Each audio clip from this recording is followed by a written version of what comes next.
12 में पढ़ने वाली एक छात्रा जो उत्तर प्रदेश के जिला मुरादाबाद के थाना कुंदरकी के एक गांव की रहने वाली थी, 18 मार्च 2022 को होली का पर्व मनाकर अपने घर पर नहा रही थी। इसी बीच में 3 दबंग उसके घर में घुस आते हैं। उन 3 दबंगों ने उसके नहाते हुए का अश्लील वीडियो बनाया और फोटो भी उतार ली। उसने विरोध किया तो दबंगों ने उसके साथ गंदी हरकतें करना शुरू कर दी। छात्रा इस बात को लेकर बेइंतहा परेशान हो जाती है। अपने पिता से पूरी कहानी बयां करती है। इसके बाद उसके पिता और वह लड़की थाने जाकर एफआईआर दर्ज करने की मांग करते हैं।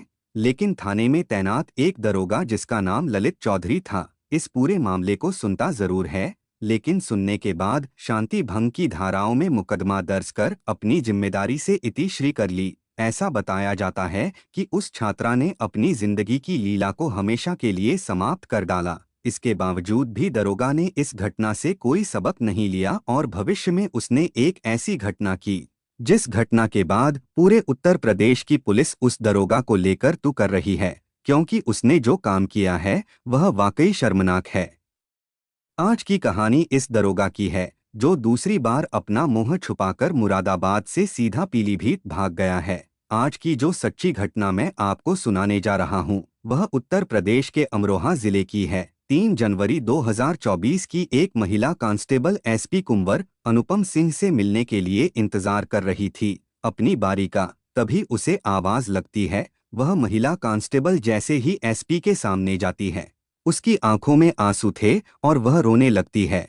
एसपी ने पूछा कि क्या बात है, तुम इतना परेशान क्यों हो? जब उसने कहानी बताई तो उसकी कहानी दर्दनाक थी। वह बताती है कि वह मुरादाबाद के एक मझोला थाना में हेल्प डेस्क पर काम करती थी। उसकी पोस्टिंग वहीं थी। इसी बीच में एक दरोगा उसके पास से गुजर रहे थे। दरोगा का नाम था ललित चौधरी। ललित चौधरी ने उस महिला कांस्टेबल की तरफ देखा। महिला कांस्टेबल थोड़ी सुंदर थी। तभी दरोगा ने पूछा कि तुम कौन हो और कहाँ की रहने वाली हो? उसने अपना नाम बताया और कहा कि मैं अलीगढ़ के एक गांव की रहने वाली हूँ। जैसे ही महिला कांस्टेबल ने अलीगढ़ के अपने गांव का नाम बताया, दरोगा ने कहा, एक बार फिर से बताओ कि तुम्हारे गांव का नाम क्या है? महिला कांस्टेबल ने अपने गांव का नाम फिर से बताया। तभी वह मुस्कुराने लगा, हंसने लगा। हंसते हुए बोला, यह तो बड़े इत्तेफाक की बात है, जो तुम्हारा गांव है वही तो मेरा ननिहाल है। जब यह बात सुनी तो महिला कांस्टेबल ने पूछा कि आप कहाँ रहते हो? दरोगा ने कहा कि जो आपके बगल वाला जिला है, यानी कि बुलंदशहर, मैं वहाँ का रहने वाला हूँ। जैसे ही महिला कांस्टेबल ने बुलंदशहर का नाम सुना, उसे लगा कि कोई अपना मिल गया। प्रदेश में जब कोई अपना मिलता है तो आत्मीयता और नजदीकी बढ़ना स्वाभाविक है। रात की ड्यूटी लगी हुई थी। दरोगा ने महिला कांस्टेबल से कहा कि तुम रात में जाओगी तो थोड़ा परेशान हो जाओगी, इसलिए मेरे साथ चलो, मैं तुम्हें छोड़ देता हूँ। महिला कांस्टेबल ने इसलिए मना नहीं कर पाई क्योंकि उसे दरोगा ने दावा किया था कि उसके गांव में उसका ननिहाल है, उसकी माँ का मायका वहीं का है। महिला कांस्टेबल ने सोचा कोई दिक्कत नहीं है और वह उसके साथ जाने को तैयार हो जाती है। यह पहली बार था। धीरे धीरे दरोगा महिला कांस्टेबल से किसी न किसी बहाने बातचीत करने की कोशिश करता था और उसे अपने साथ छोड़ने का कोई न कोई बहाना ढूंढता था।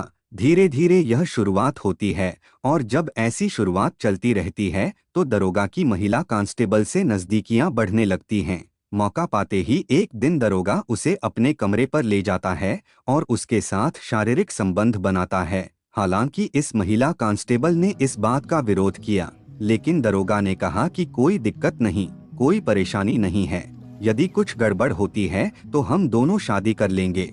दरोगा की समझदारी भरी बातों से महिला कांस्टेबल का दिमाग प्रभावित हो जाता है और वह विरोध नहीं कर पाती। कुछ दिन बाद महिला कांस्टेबल को पता चलता है कि वह प्रेग्नेंट हो चुकी है। उसने दरोगा से कहा कि मेरे पेट में दर्द हो रहा है, शायद कुछ गड़बड़ है। दरोगा ने उसका अल्ट्रासाउंड कराया, जिससे पता चला कि वह प्रेग्नेंट है। दरोगा ने कहा कि यह बच्चा जल्दी गिराना होगा। कुछ दवाइयां खिलाई गईं और उसका गर्भपात हो गया। वह फिर सामान्य जिंदगी जीने लगती है। कुछ दिन बाद दरोगा और महिला कांस्टेबल के बीच फिर से शारीरिक संबंध बनते हैं।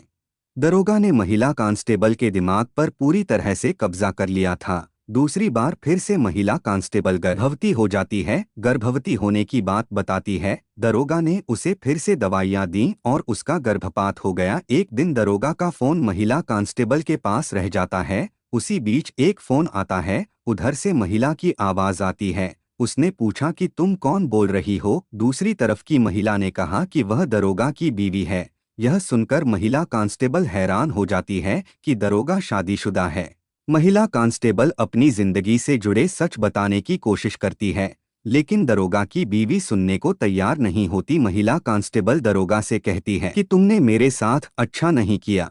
तुमने न केवल मेरे शरीर से खेला बल्कि मुझे 2 बार प्रेग्नेंट भी किया और दोनों बार गर्भपात करवा दिया। दरोगा ने कहा कि ठीक है, तुम अपनी जिंदगी अलग जियो। महिला कांस्टेबल ने भी अपनी जिंदगी अलग जीने की बात की। वह अलीगढ़ अपने घर जाती है, अपने परिवार वालों से शादी की बात करती है और उसकी सगाई भी हो जाती है। सगाई के बाद जब महिला कांस्टेबल वापस अपनी ड्यूटी पर आती है, दरोगा को यह पता चल जाता है। दरोगा उसके साथ मारपीट करता है और कहता है कि तुम्हारी हिम्मत कैसे हुई मेरी बिना मर्जी के शादी करने की। महिला कांस्टेबल ने कहा कि तुम शादीशुदा हो, अपनी जिंदगी में खुश रहो और मुझे अपनी जिंदगी जीने दो। दरोगा कहता है कि अगर तुम्हें शादी करनी ही थी तो मुझे पूछ लिया होता, मैं तुमसे शादी कर लेता। यह सुनकर महिला कांस्टेबल सोचने पर मजबूर हो जाती है। फिर से उनके बीच फिजिकल रिलेशन बन जाते हैं। महिला कांस्टेबल परेशान हो जाती है और अपना ट्रांसफर मुरादाबाद से अमरोहा करवा लेती है।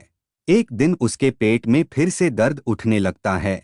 19 दिसंबर 2023 को जब उसने चेकअप कराया तो पता चला कि वह तीसरी बार प्रेग्नेंट है। उसने दरोगा को यह बात बताई। दरोगा ललित चौधरी से कहती है कि मैं तीसरी बार प्रेग्नेंट हो चुकी हूँ, क्या करूँ? दरोगा कहता है कि दवाइयाँ खा लो और बात खत्म करो। महिला कांस्टेबल कहती है कि इस बार दवाइयाँ नहीं खाने वाली हूँ। दरोगा कहता है कि अगर तुमने यह काम नहीं किया और गर्भपात नहीं कराया तो तुम्हारे वीडियो और फोटोग्राफ सोशल मीडिया पर अपलोड कर दूंगा और तुम्हें बदनाम कर दूंगा।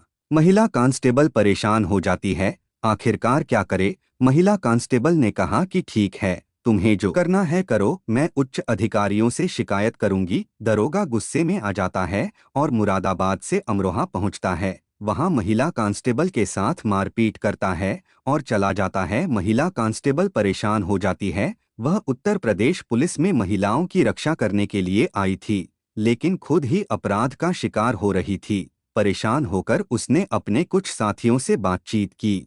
साथी ने कहा कि अमरोहा के एसपी कुंवर अनुपम सिंह बहुत अच्छे अधिकारी हैं, उन्हें पूरी कहानी बताओ। महिला कांस्टेबल ने कहा कि मुरादाबाद में उच्च अधिकारियों से बातचीत की गई थी, लेकिन किसी ने भी सुनवाई नहीं की। साथी ने दबाव बनाया कि एसपी से बात करनी ही चाहिए। यही कारण था कि वह अमरोहा एसपी कुंवर अनुपम सिंह से मिलने के लिए गई थी। एसपी साहब ने उसकी कहानी सुनने के बाद कहा कि चिंता मत करो, तुम्हारी पूरी मदद की जाएगी और इंसाफ मिलेगा। इस कहानी को सुनने के बाद एसपी साहब ने आरोपी दरोगा ललित चौधरी के खिलाफ रेप, धमकी देने और जबरदस्ती गर्भपात कराने के आरोप में मुकदमा दर्ज कर लिया। इसके बाद दरोगा फरार हो गया। पुलिस दरोगा की तलाश में जुट गई। दोस्तों, इस घटना को सुनाने का उद्देश्य किसी का दिल दुखाना नहीं है, परेशान करना नहीं है, बल्कि आपको जागरूक करना है। दोस्तों, अगर आपको यह कहानी अच्छी लगी हो तो चैनल को सब्सक्राइब और वीडियो को लाइक करना ना भूले। धन्यवाद।